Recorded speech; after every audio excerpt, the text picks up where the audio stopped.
قدر لمبی حدیث ہے، اس میں نبی صلی اللہ علیہ وسلم فرماتے ہیں کہ جب قیامت کا دن ہوگا اور اگلے پچھلے سارے انسان جمع ہوں گے تو جو مالی حساب ہے زکوٰۃ وغیرہ اس کا حساب بھی ہوگا،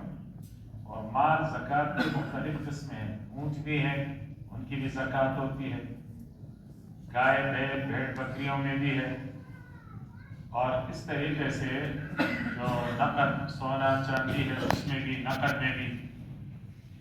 جس کا زکوٰۃ ادا نہیں کیا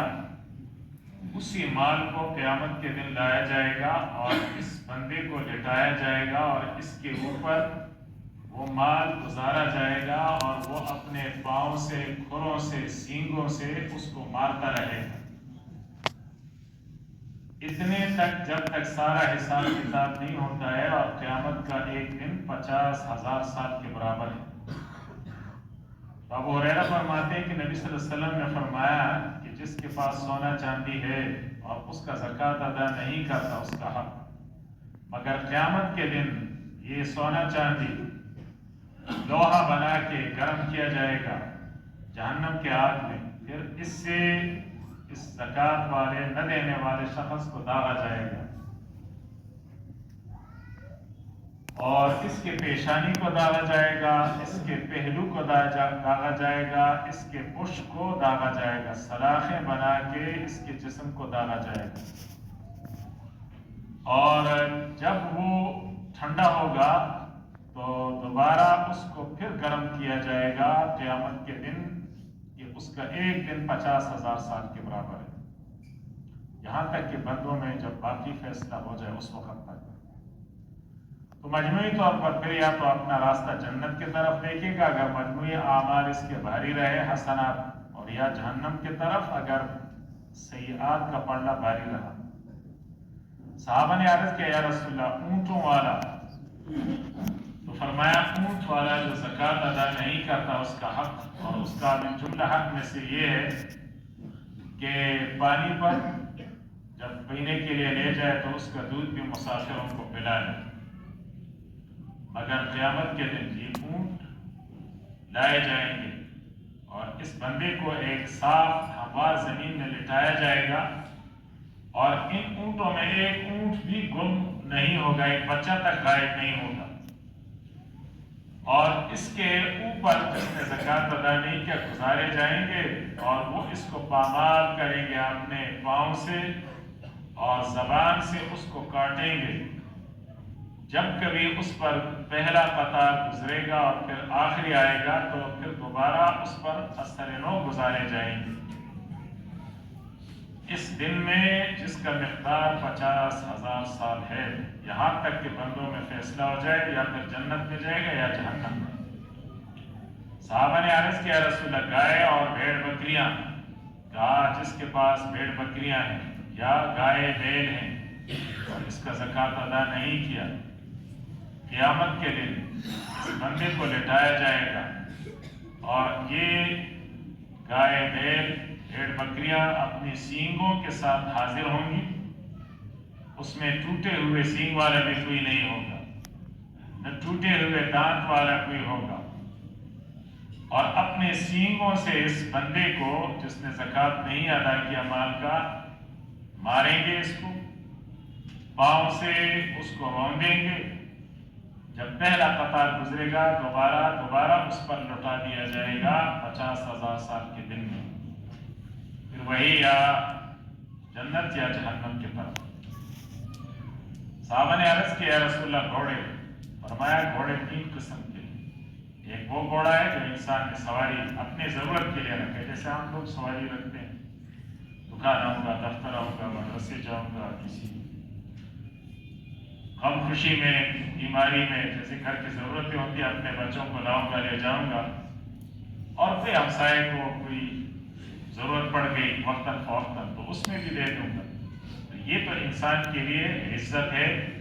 اور انسان کا یہ سطر ہے، یعنی ضرورتیں پوری ہوتی ہیں، ایک سواری تو یہ ہے۔ اور ایک سواری جو انسان کے لیے گناہ ہی گناہ ہے، اور ایک وہ سواری ہے جو انسان کے لیے اجر ہی اجر ہے۔ جو انسان کے لیے گناہ ہے وہ ہے جس نے ایسی سواری پالی ریاکاری کے لیے، ریاکاری کی بنیاد کے لیے۔ آج کل نیتیں غلط ہو جاتی ہیں۔ گاڑی اچھی لے سکتے ہیں، اچھی دین کی گاڑی لے لیں، کوئی مسئلہ نہیں، لیکن یہ نیت نہ کریں کہ جی محلے والوں پہ، اپنے قوم والوں پہ، علاقے والوں پہ، بازار والوں پہ روب داب جماؤں گا کہ جی ایسے نمبر میرے پاس گاڑی ہے اور کالے شیشے ہیں اور میں نے خود بھی کالے اینکیں لگا لی اور 2-3 موبائل بھی ہاتھ میں رکھ لیے اور کاٹن کے کپڑے پہن لیے اور آٹو گھڑی بھی ڈال دی اور پھر ایسے اکڑا کر کے جا رہا ہے ہاتھ ادھر ادھر کر کے، جیسے اس دنیا میں یہی انسان ہے، باقی تو سارے جانور کر رہے ہیں۔ یہ سخت گناہ ہے، تکبر اور غرور اور فخر، انتہائی گناہ ہے۔ یہ بالکل ذہن میں نہیں رکھنا چاہیے۔ اچھی سواری لینا مانا نہیں ہے، بس آپ کہیں اللہ نے مجھے پیسے دیے ہیں، ذرا بہتر سواری ہوگی، آرام دہ، خود بھی آؤں گا جاؤں گا اور کسی کے لیے کام آ گئی کسی دن تو وہاں بھی استعمال کروں گا، اور کسی اچھے مقصد کے لیے مساجد میں آنا ہے، جمعے کے لیے آنا ہے، دینی اجتماعات ہے، مدارسوں کے پروگرام ہے، اس طریقے سے کوئی اچھی جہاد ہے، مجاہدین ہے، بیمار ہو گئے، رات کو کوئی ضرورت پڑ گئی، کسی کی غم خوشی ہے، اس میں بھی استعمال کروں گا۔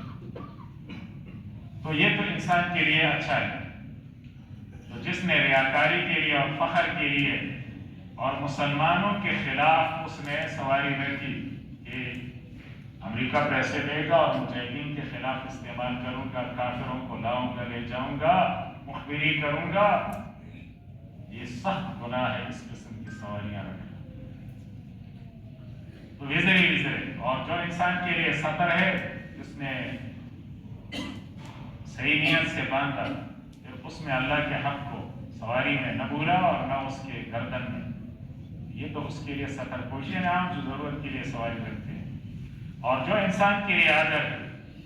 وہ گھوڑا رکھا، سواری رکھا، جہاد ہی کی نیت سے سواری رکھی۔ جہاد کا زمانہ ہے، خود جاؤں گا جہاد میں، سوار ہوں گا، مجاہدین کو لے جاؤں گا، زخمیوں کو اٹھاؤں گا، مجاہدین کے لیے راشن لے جاؤں گا، تو کافروں کا تعاقب کروں گا، اس کے مقابلے میں جاؤں گا۔ تو اس غرض سے گھوڑا رکھا، اللہ کے راہ میں گھوڑا رکھا مسلمانوں کے مفاد کے لیے۔ تو یہ گھوڑا جب کسی چراگاہ میں چلتا ہے اور اس میں سے جو کچھ اس نے کھایا، مگر ہر گھاس اور پتے کے کھانے پہ اللہ اس کے لیے حسنات اور نیکیاں لکھتا رہے گا۔ جہاد کا بہت بڑا عمل ہے۔ اور یہ گھوڑا جو نیت کرتا ہے، بڑا پیشاب یا چھوٹا پیشاب جب کرے گا، اس کا بھی اللہ تعالیٰ اس کے لیے حسنات لکھیں گے، مجاہدین کے لیے وہ بھی اس کے لیے نیکی کے پڑھنے میں لکھی جائیں گی۔ اور جب کسی دشت و صحرا کو یہ عبور کر رہے ہیں اور ایک پہاڑ پہ چڑھ رہے ہیں یا 2 پہاڑوں پہ چڑھے اور اترے، مجاہدین کے گھوڑے سواریاں اتری چڑھی، مگر اللہ تعالیٰ جو قدم اس گھوڑے کے زمین پہ پڑ رہے ہیں اور جہاں یہ پیشاب چھوٹا بڑا کرتا ہے، یہ سب حسنات میں مجاہد کے لیے لکھا جائے گا۔ اور جب کبھی نہر پر گزرا یہ گھوڑا اور اس سے پانی پیا یا اس میں سے پانی بھرا، تو اس پانی پینے پر اور بھرنے پر بھی اللہ تعالی جتنا پانی اس نے پیا نیکیاں مجاہد کے لیے لکھی جائیں گی۔ صحابہ نے عرض کیا، یا رسول اللہ گدھوں کا کیا مسئلہ ہے؟ کہا گدھوں کے تعداد میں تو میرے اوپر کوئی حکم نہیں آیا، مگر یہ ایک آیت کریمہ ہے جامع، وہ یہ آیت ہے کہ جس نے نیک کام ذرا بھر کیا اس کو بھی دیکھے گا، اور جس نے ذرا بھر برائی کی اس کو بھی دیکھے گا۔ یہ مالی حقوق ہیں، جانوروں کی شکل میں ہو، نقد کی شکل میں ہو، کسی بھی شکل میں ہے، خصوصاً زکوٰۃ اس کا اہتمام سے ادا کرنا۔